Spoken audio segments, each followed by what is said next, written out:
Good morning, Member Carroll. Good morning, Member Von Paris, Member Ardinger. Morning, everybody. Morning.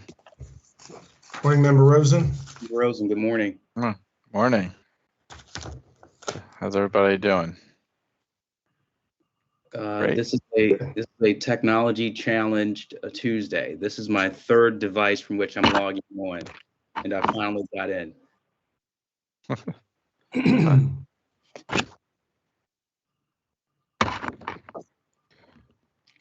Well, we're happy to see you, so I'm glad it worked.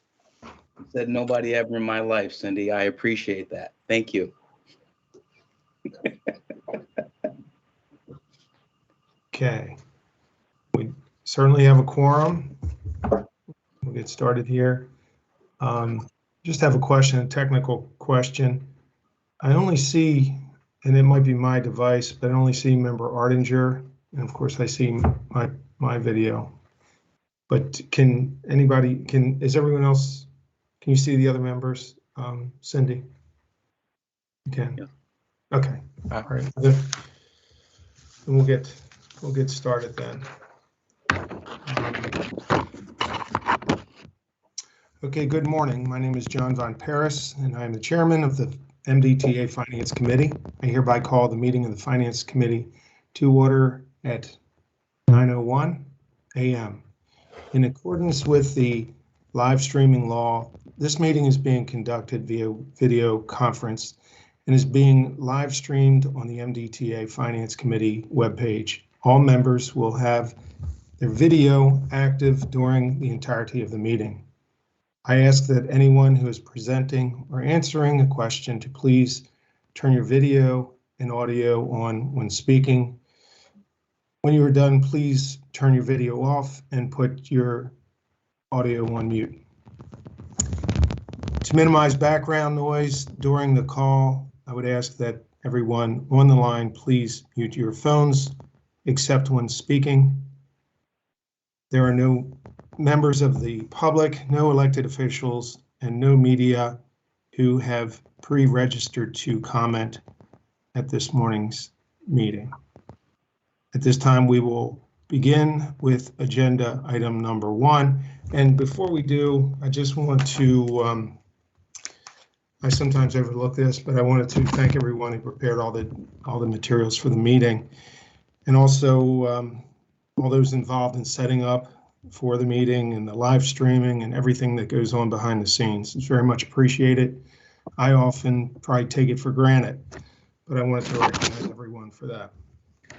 So we will go on to agenda item number 1. And we're seeking approval of the open and closed session meeting minutes from December 8th, 2020. Do we have any motion to approve the minutes? So moved, Member Carroll. Thank you. Is there a second? Second, Member Rosen. Okay, thank you, Member Rosen. Any further discussion? Okay, all those in favor? Aye. Aye. Opposed? Motion carries. The minutes are hereby approved. Thank you very much. We will go on to agenda item number 2, and that is the hardware maintenance contract. And Ms. Mitra is here to present. Good morning.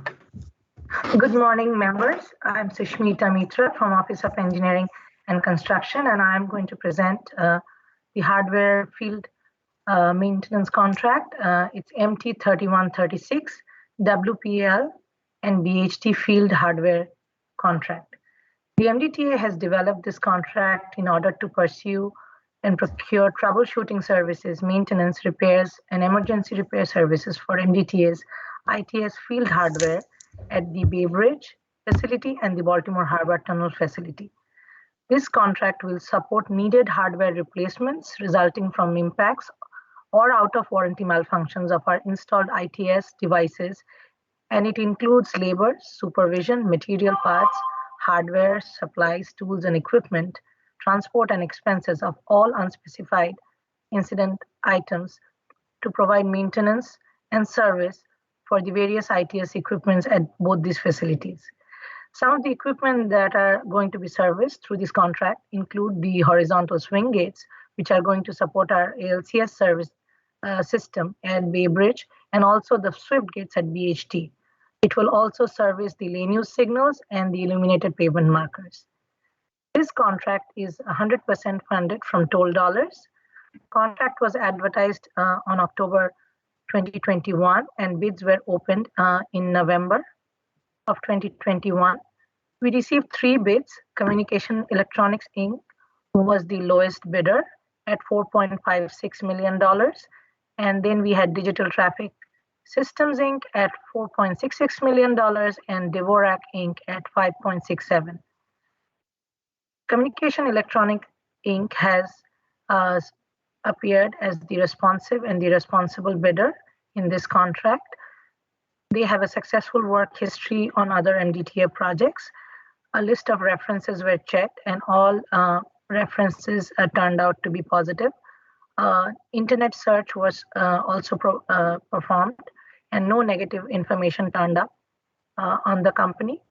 The overall MBE goal when advertised for this contract was 0%. The contract is anticipated to get notice to proceed in February of 2022, and it has a total of 1,825 calendar days. With that, we are seeking approval from the Finance Committee to take this contract to the full MDTA board for approval and award. Thank you.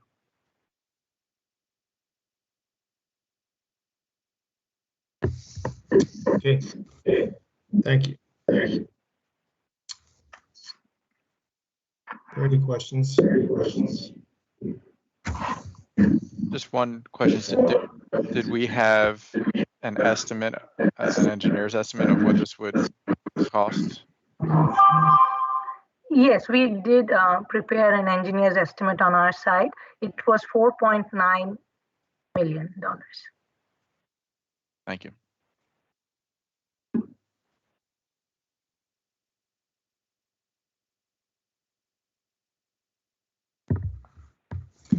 Okay, is there a motion to advance this item to the full board for consideration? Member Ardinger also move. Okay, we have a motion. Is there a second? Second, Member Rosen. Okay, thank you. Is there any further, we have a motion and a second. Is there any further discussion? Okay. If not, we'll call this. All those in favor? Aye. Aye. Opposed? Motion carries. Thank you. Thank you. Thank you, Ms. Mitra.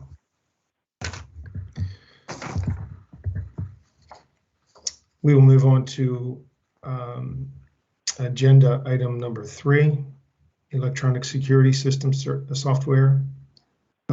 And Ms. McKenzie will be presenting. Good morning. Good morning. First, I'm going to apologize because I have a horrible head cold. So everyone gets that same face like, oh. So I'm trying to talk as loud as I can, but if you can't hear anything, just let me know and I'll repeat it. I'm presenting the electronic security system software. It is a maintenance for support and professional services for our bridges and tunnels. It covers the radar detection, the stop vehicle detection, some of the color cameras, as well as the night vision cameras. The software is VidSys. This is a sole source contract. And the engineer's estimate is $3.4 million. Asvit Holdings came in at $3.5 million. We have a MBE goal of 9% and a VSBE goal at 1%. And we are looking to start the contract in March of 2022.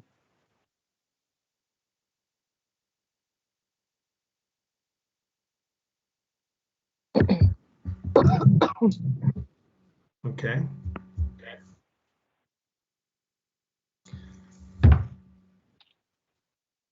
This contract was also in place 2 years ago. However, the original company BidSys dissolved overnight, and ASVIT actually bought the patent, which is the BidSys software. So instead of buying out the whole company with them just buying the patent, we had to do a brand new contract to get this in place.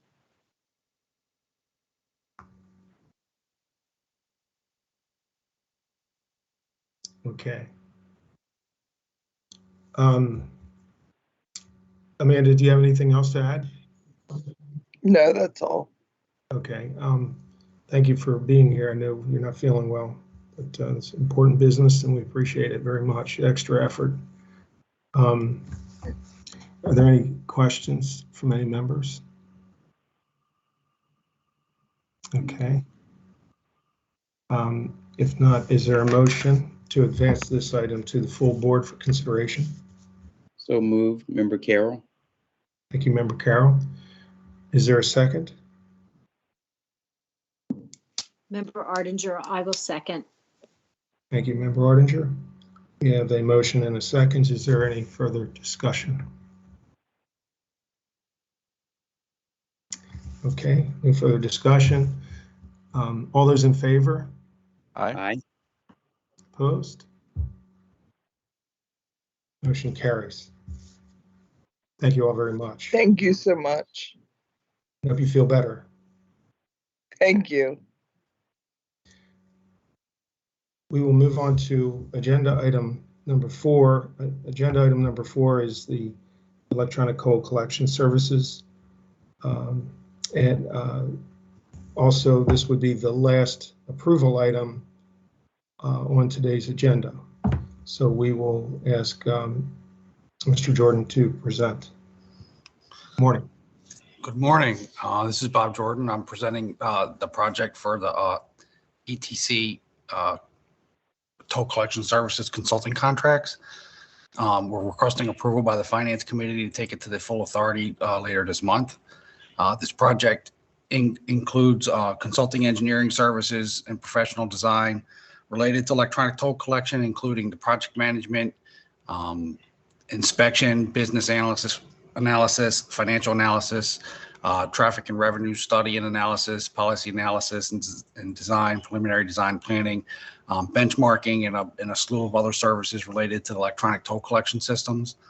The vendor who was selected for this contract is Rummel Klepper and Call. The award amount is $11.5 million. They did meet the MBE goal of 29% and the VSBE goal of 1%. The procurement was advertised as a multi-award contract with up to 3 awards, but 2 of the offers, the other 2 offers contracts had problems and they had to be rejected. So that's ongoing. So with that, we're requesting approval from the Finance Committee to take it to the full authority board.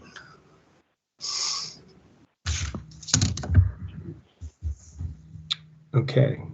Are there any questions?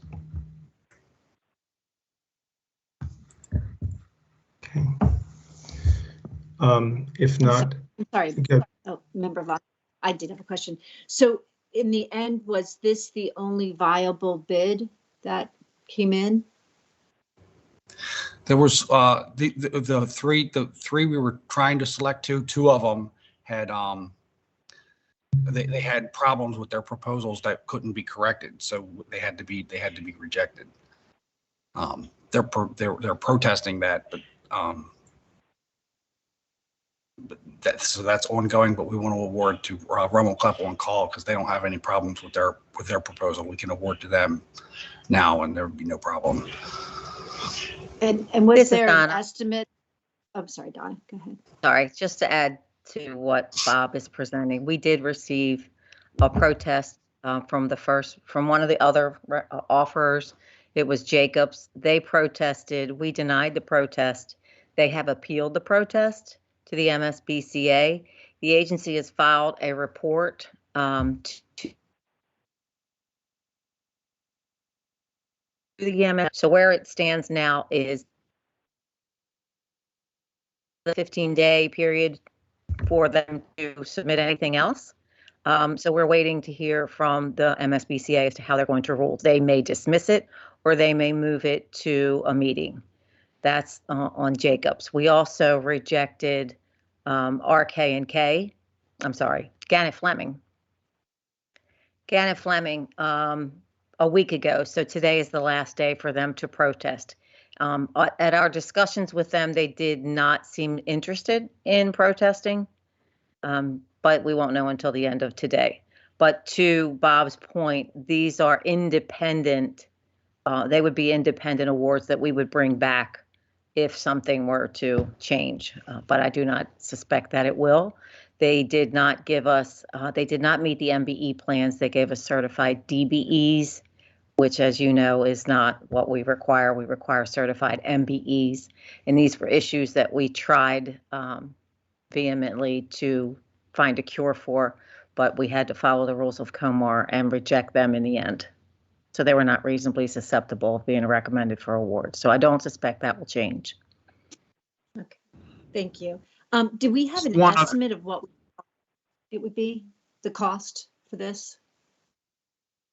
I wanted to provide one kind of related to that, Member Ardinger. This contract is a A&E open-ended proposal-based contract, so it's not actually a bid. So the pricing that is submitted, they submit based on the value that we ask them to submit. Not it's not like a competitive pricing in that way. This follows the Brooks Act in terms of law, and so the way the pricing is done is different. It's open-ended, and it'll be task order-based work. Got it. Thank you.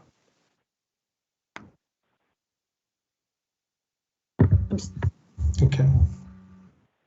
Any other questions? Good question, Member Ardinger. Good questions. Okay, is there a motion to advance this item to the full board for consideration? So moved. Member Rosen? Thank you, Member Rosen. Member Carroll. Thank you, Member Carroll. Is there any further discussion? Okay. If not, all those in favor? Aye. Aye. Opposed? Motion carries. Thank you, members. And thank you, Mr. Jordan. You're welcome. Thank you for your time. Okay.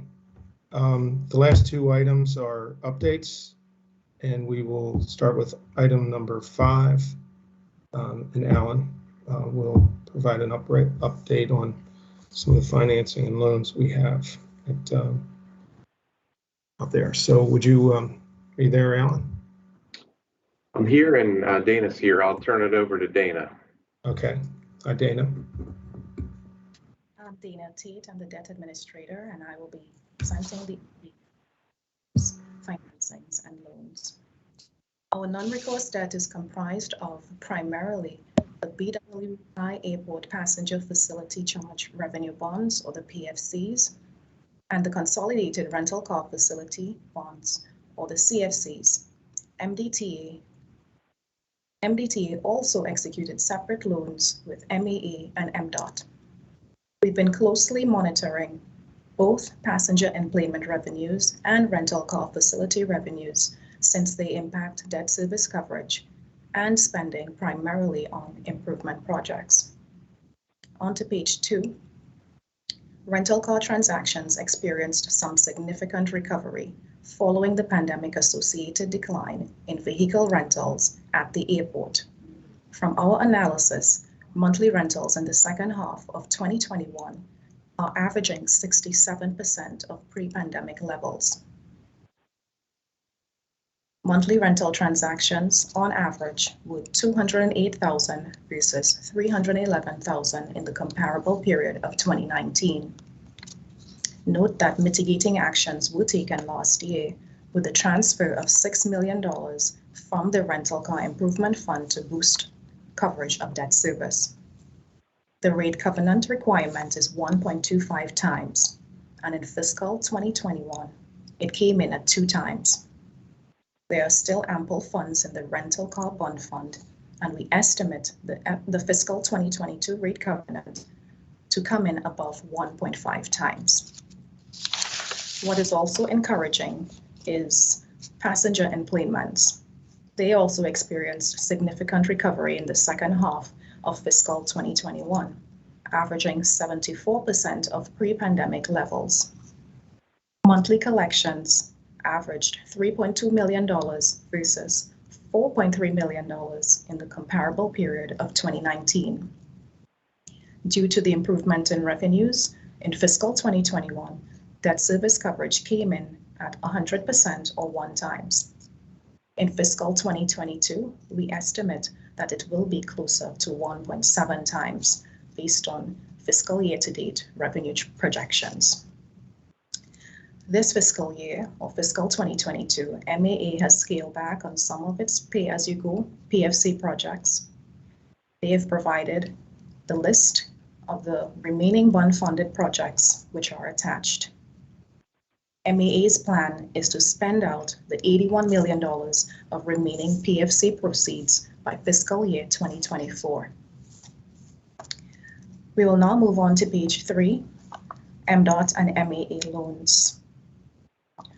MDTA executed a $50 million loan to MDOT and a $20 million loan to MAA. There are no new updates. Both loans are being repaid. We have been receiving principal and interest payments. This concludes the non-recourse debt update. Are there any questions? I just wanted to interject one item, is that for both of these financings, they're considered closed trusts. So the revenues that flow in are initially set aside for debt service, and then they flow into an improvement account, and they're separate trusts, so they're 2 separate improvement accounts. And we had provided some updates with details about those balances last year. I just wanted to highlight that there's substantial flexibility to deal with uncertainty in terms of revenues for the PFC-based bonds. The improvement account is essentially equal to almost twice the annual debt service. And there's also a debt service reserve to support debt service payments. So the 3 of those combined essentially would provide coverage of about 3 times annual debt service. So even if, revenues drop to 0 essentially for 3 straight years, you could still make the debt service. For the consolidated rental car facility, there's also a separate improvement account. The balance in there is not as large, but there is also a coverage fund and a debt service reserve fund. So I think that those 3 accounts combined are more than 100% of annual debt service. So you could have essentially an entire year with 0 car rentals and still be able to cover debt service. So as we had the flexibility to do last fiscal year, we could always transfer funds from the improvement account over to the debt service accounts to boost coverage if necessary. But it looks like we're in good shape this year, but we have another half of the year to go and some uncertainty with the pandemic. But I feel like we're in good shape and we have good financial flexibility. And I just wanted to mention that I believe Jim and Tanya are both on the call from MAA, so they could answer any questions as well.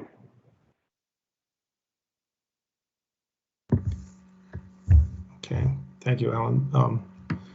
Welcome to both of you. I did have a question, if I may ask real quick. With the new variant, do these numbers take into consideration the new variant we're experiencing now with the latest impact and so forth, or will that be updated? These numbers took into account new fiscal year from July of 2021 to December of 2021. So the variant cannot remember when that came out, maybe at the beginning of December. But we took into consideration the data that was provided between that period. Okay, thank you. Are there any questions from any members?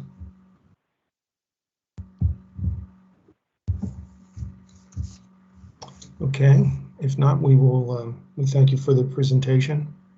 Found it to be interesting. I'll reserve some of my comments, but anyway, thank you for the presentation, and thank you the folks from the BWI and Maryland Aviation. So, thank you for joining, and we will move on to the next item, number 6. The last item is an update and on our operating budget, preliminary operating budget. Jeffrey Brown will present. And thank you, Dana and Alan, for your presentation. Good morning, everybody.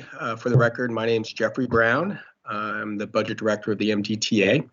Last time I was in front of you, we were in the process of getting contingent approval for the full year 2023 budget. It was contingent based upon DBM rates, which typically do change after we do the initial review of the budget, and that is exactly what happened this year as well. So I'm here to provide an update of what those changes do to the budget. As a result of the DBM changes, the budget has increased $2.2 million from $359.1 million to $361.4 million.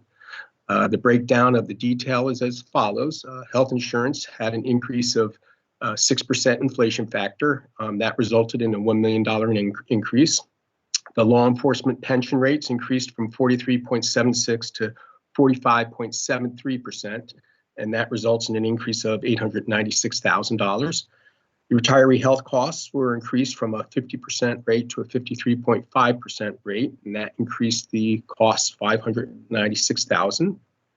The employment retirement system rates increased from 21.18 to 21.36, and that resulted in $88,000 increase. In addition, the workers' compensation, the amount allocated to the MDTA increased by $379,000. And then finally, there were some other changes. The biggest one was some turnover changes. The net result of all those changes were a reduction of $743,000. As a result, as I mentioned earlier, the total increase was $2.2 million. And it increased from 359.1 to 361.4 million. And you can see there's a table that lays out the detail. That concludes my presentation. I'll be happy to take any questions at this time. Thank you. Any questions?